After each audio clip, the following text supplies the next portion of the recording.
personal account is not company property, and confidence does not override the law.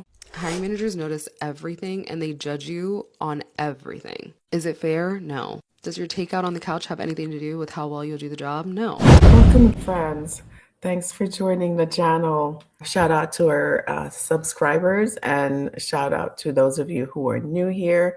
We appreciate your support. Remember to like, subscribe, and hit the notification bell and share our videos with those that you know will find this information intriguing. We discuss adjustment challenges that immigrants are facing while living abroad. Check out our podcast, The Immigrant Experience in America. Everywhere podcasts, you can get your podcast feed, and check out our book, Decoding America. It's available online everywhere books are sold. And our website, The Bridge Concepts, where you can find coaching, our coaching program, and other tools and discussions that we're having over there. So today we're going to show you a few videos of some folks cluing us in on some HR behaviors that at times I think as immigrants, we are just so lost in decoding the American workplace. I know for years I was in so much pain trying to figure out like what I was doing, people's behaviors. I was so lost. Oh my gosh, I don't even know how I survived. And so whenever I come across information, I love to share because I know how lost I was when I was walking through it. So here's two videos that I'm going to share. One young lady talking about how your supervisor, your boss, whatever word you use, is not entitled to have your social media handles to get access to your pages, etc. That is your property, and you are not required to share your personal information, such as your social media handles, with them.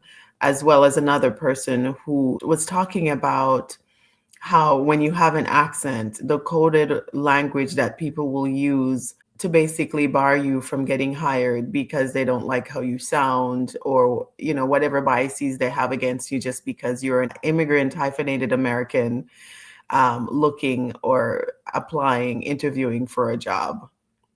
It's just amazing to me, but I'm just so glad that I'm finally able to be in the space where I'm decoding this stuff, because for years I just didn't have the language to explain my confusion, the disorientation, just not understanding. OMG.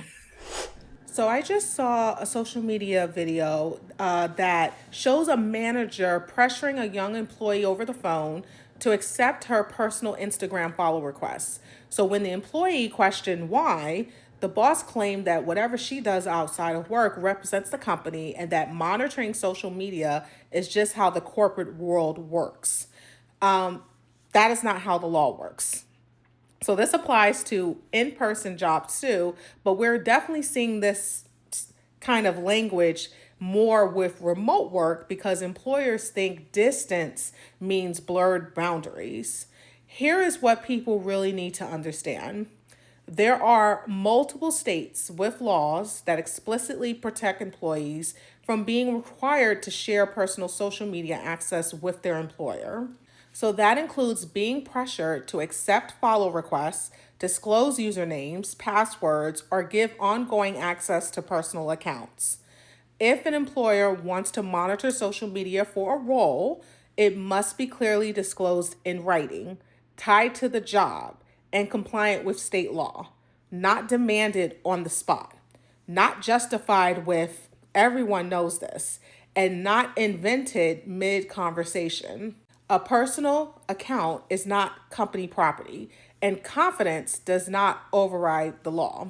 So if they cannot explain the purpose, cannot cite a written policy, and cannot show where you agreed to this, that request is not standard practice. It is control. Remote work did not erase employee protections. It just made boundary testing more obvious. Document everything, ask for the policy in writing, and do not hand over access because someone sounds authoritative. Authority still has limits. Secret things that hiring managers are judging you about that they would never tell you. First one is your email address. If your email address is partygirl69@hotmail.com, change it. Yes, they look at it, and yes, they care. The second one is your makeup style.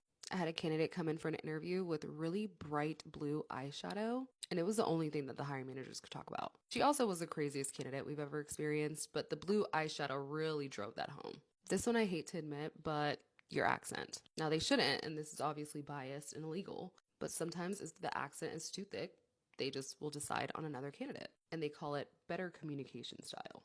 Your Zoom background. Hiring managers and interviewers are really looking back there, so blur it out.